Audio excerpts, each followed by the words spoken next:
name is Randy Helten. I'm the president of the West End Neighbours on this t-shirt, and our website is up here, westendneighbours.ca, and also I'm a coordinator for cityhallwatch.ca. So we're here tonight, we're competing with the beauty of Vancouver. The beach is just a block away, and we have beautiful blue sky here in the summer. There are a lot of people would rather be people are doing what they would rather do, which is enjoying themselves. But we're here to discuss some very serious issues. If the citizens in any town or city do not keep a careful eye on what's going on at their city hall, then things will happen that will actually cost them money and cost them their standard of living and their enjoyment of their community. That's what we're going to be talking about tonight. Right behind me, you can see, covered up a bit by these signs and the boarding up here, is Maxine's. It's a building that's over 100 years old. It's got a long history, and it's been here since a long time in the West End. There's quite a history here for this building, and it was not preserved as a heritage building, but it's still an important part of our history and has a lot of stories behind it. The West End Neighbours is an organization that just started just over a year ago to deal with a wave of rapid and large rezoning applications that have been hitting our community. We found that the City Hall, our elected officials and the staff at City Hall were not doing enough to really protect our neighbourhood, and we felt there was a need for citizens to stand up and get more involved. So our goal is to preserve the quality of life, the distinct, diverse character, and the heritage of the West End. And we are not against development and change. We are in favor of a positive change that actually is good for the community, for the current and the future generations. And we believe that citizens should have a voice that City Hall listens to. I'd like you to just look around you. You will see, first of all, a beautiful blue sky on a Vancouver evening. You'll also notice, if you look around, the buildings. There are buildings of various heights. Some are just 2 or 3 stories high. Some are about 30 or 40 stories high. Every building has got a history to it that was part of a complex history that goes back to City Hall. There are zoning guidelines that affect what can be built on each piece of property. And there's a lot of political and financial stuff involved in each case as well. This one behind us was actually rezoned in December 2009. The zoning for this spot right here was originally for a building up to 6 stories high, and with what is called a floor space ratio of 2.2. That's the ratio of how much floor space is allowed on the ground site. The rezoning allowed the property owner to go up to 210 feet, which is about 19 or 21 stories, and with a floor space ratio much bigger at 6.27 compared to 2.2. In the process, we'll get into more details, but it was very lucrative for the owner of the property. And it came at quite a cost to the citizens of Vancouver and to the neighborhood. Tonight we're going to go through a bit of information about this story, and then we'll have a chance for a few questions and answers at the end, and people can fill in. The community, a lot of people have been studying these issues in the West End, what we call radical rezoning, and a lot of people have different pieces of the puzzle. We've been working together with people all over the place who are trying to figure things out and have more of a say. So the chronology of this is that in June 2009, City Hall approved the short-term incentives for rental housing program. I'll discuss that more in a moment. But this was done with virtually no public input, and very quickly. December 2009, this site was rezoned with the increases that I mentioned to you. There was no preservation of the main building, but just the facade behind this will be remaining in the building that goes up. There will be 49, I believe, small rental units that are less than 400 square feet, and they were subsidized by taxpayers at about $100,000 or $110,000 per unit to produce those rentals. There will also be many floors of luxury condos going up on top. July 31st last year, the businesses that were here were evicted, and the place stood empty for more than a year. Some of the businesses closed down and never reopened. So there's the grocer moved across the street. Some moved to different parts of the city. Just a few days ago, the demolition equipment arrived and is parked in the back, and already on Saturday last week took one big swipe at the back of the building. As far as we know, the demolition permit and the development permit have not been approved yet, but it could happen any time. Basically, the rezoning has been done, and there's nothing that could be done to stop this project from going ahead, short of a challenge in the Supreme Court, which would cost $250,000 or so, or a revolution. So, but we're still think this is a very important case, because this is the first site that was rezoned in Vancouver under the STIR program, and it's the first one that has gotten this far. Or it's not the first one, but it's an important example in the pipeline, and an example of what's happening at City Hall and what's wrong with City Hall right now. So that's the chronology. Now, I'm going to give a lot of information about this site. A lot of people have been trying to collect material. If and when the demolition happens, it's going to have a serious effect on the people living in the immediate few blocks here. So first of all, the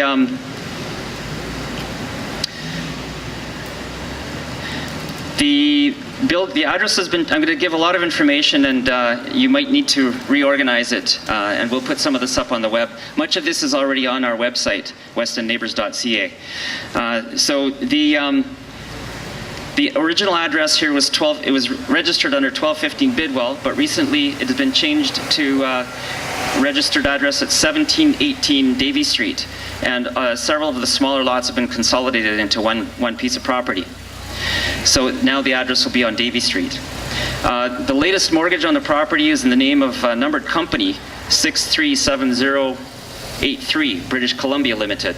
And we find with a lot of these developments that there are numbered companies behind them, and it's really hard for the public to know who is behind them all. So the public doesn't have full information on this, but as far as we know, the City of Vancouver is intimately involved in the project. On the mortgage, and the company called Alexandra English Bay Properties. There's also Concord Pacific, which is a major, actually they claim to be Canada's largest community builder, and they're famous for their work from 1986 in the development of the Falls Creek area after Expo 86. It's a very large company, and it's owned by Li Ka-shing, based in Hong Kong. The Millennium company, Millennium Investments, is also famous. It's the Malik family. They're famous for the Olympic Village. We understand that they went into receivership. The city ended up on the hook, basically taxpayers on the hook for a large amount of money, and that's why the city isn't very much involved in this project here. I'd also like to point out that this story also relates to campaign contributions. The 2008 civic election was the most expensive election in BC history. And by law, the parties and the individuals have to declare where they got the money from. So we know that Concord Pacific, now involved in this project, donated over $35,000 each to Vision Vancouver and the NPA. 2008, and Millennium donated $3,150 to Vision Vancouver. The assessed value on this property in 2009 was about $5.6 million, and with the rezoning, the value of the property increased by about $8 million, and that went into the hands of the property owners. The actual ownership of this is still quite murky, and some of our people have actually been in touch with Millennium, who are concerned about incorrect information or rumor spreading. We've encouraged them to, if they're concerned about that, to help the public understand by putting out the correct information. So we're looking forward to that. A few things about the STIR program, by which this was rezoned. It gives rental housing developers discretion on increased density, larger floor space. It expedites the permit processing of the rezonings and the development applications. and it gives them breaks on their land assessments for the rental property, allows them to forego development cost levies, the money that a normal condo development would pay into a community to pay for things like the library, the swimming pool, and so on. So those were foregone in this project. It also relaxes the regulations on parking, which also saves money for the owner, the developer. We believe that the STIR program gives incentives to the developers that are too large at too much of a cost to the public. And in fact, there's no guarantee that the rental units created here will be affordable by the normal understanding of the word affordable. Also, I'd like to point out that part of this story is because of the outcry in the West End, the City Hall started to respond, and last year in July the Mayor announced with just a few days notice that they were going to create a Mayor's Advisory Committee, the West End Mayor's Advisory Committee. About 7 or 8 of us from the West End went to say that we were concerned with the plans for this committee. It looked like it's being politically appointed, and asked for a bit more time for the community to review it. And you may have heard about the F-bomb incident when the Mayor swore at the people after the meeting was over, and that was actually the root of that problem.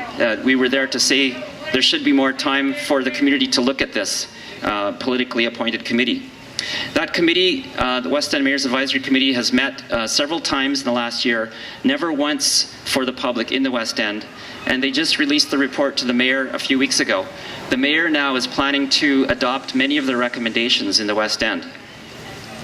We still have many concerns about that, the whole formation of the committee, the way it functioned, and so on, and we'll be following up on that soon. Another part of the story is that we have the West End Neighbours since 2009 been collecting signatures. Many of you may have signed. Over 12,000 people now have signed this petition that calls for no rezoning without a comprehensive plan. In response to this, the Mayor has they created this committee, and we're actually glad to see that now the West End is going to be one of 3 neighborhoods in Vancouver that gets a comprehensive planning process. I think $700,000 are going to be dedicated to this process. The preparations will start in a few weeks, and it's going to last a couple years and involve a lot of time and effort. We do need to watch very carefully this process because we need to make sure it's open and transparent. Another thing is going to in a few weeks, or in a number of days, we found out that the demolition equipment has been delivered. The WorkSafe BC apparently has let us know that there will be work to remove asbestos starting right away, and the work is to be completed on September 8th. Also on September 8th, Concord Pacific is going to be starting sales at their presentation center for the condo units, the luxury condo units that will be here from the 5th story up to the top. Jumping around a bit here, but there's a lot of information. This is especially for the people in the immediate neighborhood. When the demolition work starts, you will find that there's dust, noise, ground vibration, traffic, heavy equipment, and so on.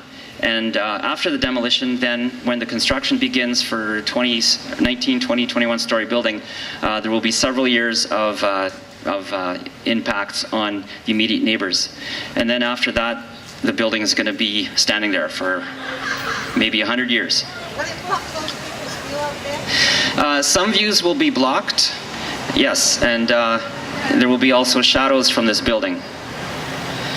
We have found up on 1401 Comox, so there was a church standing on the site for 100 years. The building, which was rebuilt 30 years ago, was just demolished in the last several weeks. We found out that there are a lot of problems with the way City Hall deals with demolitions, and I think the immediate few blocks were quite disappointed with the performance of the city, and I'd like to share a little bit about that because it's going to affect the people in the immediate neighborhood here. There's something called the Vancouver Building Bylaw, which controls demolition. The developer is supposed to make a demolition plan which is approved by the city. The person in charge is the Vancouver's chief building official. We found that up at 1401 Comox, this bylaw does not really do enough to protect the quality of life of people in the neighborhood. For example, compared to Toronto, which has a proper bylaw, there's nothing in Vancouver regarding the monitoring. Nothing in Vancouver to control the monitoring and to limit the amount of ground vibration. And up at 1401 Comox, for many days, starting at 8 o'clock in the morning or earlier, demolition equipment was dropping a 5,000-pound demolition ball to smash the concrete on site, creating a lot of dust and vibration that could be felt for blocks. This was an option that did not have to happen. The developer could have spent a bit more money to have the larger chunks of concrete carried off site and dealt with elsewhere. Vancouver, the West End here is a mature residential community, one of the most densely populated in all of Canada. And we think that this Vancouver building bylaw should be changed so that it better protects the residents in the community of a demolition. I think the West End is also a bit of a special case because it is more densely populated than other parts of the city. So I think the department in charge here was a little bit surprised by the number of complaints because they've never had to deal with such a thing. But the immediate neighbors here are going to find, unless things change very quickly in the next few weeks, you could be having quite a lot of disruption from the demolition. We, the West End neighbors, would recommend that the immediate neighbors get together, especially the strata councils and representatives from rental buildings, and try to have a meeting with Concord Pacific and Millennium, and perhaps the city should be involved as well, but I think it would be good to talk directly to the property owners to find out the demolition plan and find out what they're going to do to minimize the impacts on you, the neighbors. I think that's the main stuff. I'm sorry if it's jumping around a little bit. There's a lot of information. This is part of a much larger story, and all roads lead back to City Hall, to the way that our elected officials are elected, the way campaign contributions are donated, and it's up to the citizens of this city to stand up, to watch what's going on at City Hall, and to make sure that the city is really working in a public interest. There's the next election all across BC and in Vancouver is November 19th. A lot of the candidates are starting to prepare for this election, so the silly season is about to begin. We think that we encourage citizens to talk to the candidates, find out what they as individuals are committed to, find out their philosophy and their principles, find out what they're going to do for our community and for all citizens of Vancouver. And one thing we found in the last few years since the last election is that Vision Vancouver, which has the majority absolute power in Vancouver now with 8 out of 11 votes in council, has voted as a bloc on almost every single issue that was critical for the neighborhoods. There's a website which you can find from either City Hall Watch or West End Neighbours. I think it's called Vancouver Council Votes, and it shows the voting record of these elected officials. And you'll find that as a bloc, they vote and they're not listening to what the neighborhoods want. In our case, we had 12,000 signatures on a petition. Others have come up with hundreds or thousands of signatures, and in many cases, the Vision Vancouver with absolute power is not listening to them. So next chance to change things may be November 19th, but it's up to us as citizens, and even after the election, we need to stay really active We need to be writing to the mayor about our issues. We need to talk directly to developers when they are affecting our lives like this. And we need to really work to help Vancouver continue to be one of the most beautiful cities in the world.